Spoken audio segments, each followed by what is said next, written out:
আসসালামু আলাইকুম ভিউয়ার্স, নতুন একটা ট্রাভেলিং ব্লগ নিয়ে আসলাম ডিসি পার্ক চট্টগ্রাম। এটি ফৌজদারহাটে অবস্থিত, শহরের খুব কাছাকাছি একটি জায়গায়।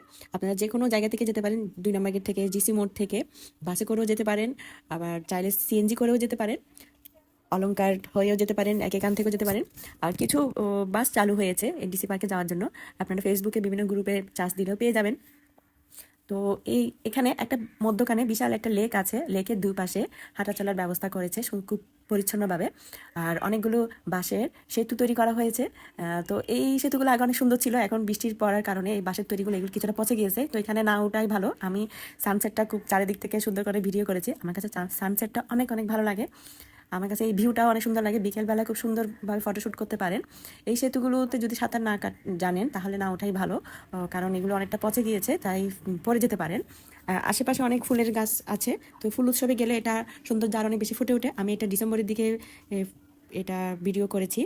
তো আপনারা চাইলে ফুল উৎসবে সকালের দিকে এবং দুপুরের শেষের দিকে যেতে পারেন। সারা বছরই ডিসেম্বর খোলা থাকে, তবে ফুল উৎসব জানুয়ারি মাসে এটা আর অনেক বেশি প্রচারণা হয় এবং ফুলের একটা সমারোহ থাকে, দেখে অনেক মনোমুগ্ধকর লাগে। তবে এমনি সারা বছরই এই প্লেসটা আসলে অনেক সুন্দর। একটা ন্যাচারাল ভিউ শহরের মধ্যে পাওয়া আসলে খুবই মনোমুগ্ধকর একটা পরিবেশ। তো কিডস জোন আছে একদম লেকের শেষের দিকে।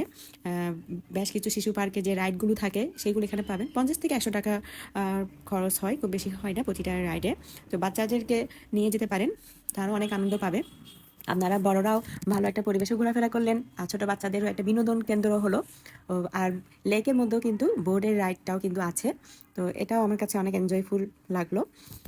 আর এই রাইডগুলোতে চড়ার আগে বাচ্চাদেরকে ভরা পেটে তুলবেন না, কারণ অনেক সময় ওরা যখন উপর থেকে স্লাইডলি নামে তখন দেখা যায় উল্টে পড়ে যায়, বমি করে দেওয়ার সম্ভাবনা থাকে। আর 6 ইয়ার্সের পরের থেকে বেবিদেরকে এটাতে দিবেন, তাহলে ওরা কিছুটা বুঝবে এবং ওদেরকে শিখিয়ে দিবেন কিভাবে উঠবে নামবে। নাহলে অনেকে দেখা যায় উল্টে পড়ে যায় এবং ব্যথা পায়, তো বমি করারও সম্ভাবনা থাকে। 6 ইয়ার্সের পরে দিলে টাফ হয় না। বেশ দোলনাও আছে, অনেকগুলো রাইড আছে, ট্রেন আছে। বাচ্চাদের জন্য একটা কমফোর্ট জোন আমার কাছে মনে হয়, বিনোদনের জন্য খুবই পছন্দের একটা প্লেস। আর সন্ধ্যার দিকে এটার পরিবেশটা আরও সুন্দর হয়, বিভিন্ন দিকে লাইট জ্বালানো হয়, পরিবেশটা আরও সুন্দর হয়, ফটোশ্যুটের জন্য বেশ ভালোই। গোধূলি লগ্নে আপনারা চাইলে প্রি ওয়েডিং প্রোগ্রামের জন্য, পোস্ট ওয়েডিং প্রোগ্রামের জন্য যে ফটোশ্যুটগুলো করে থাকেন সেগুলো এখানে করতে পারেন।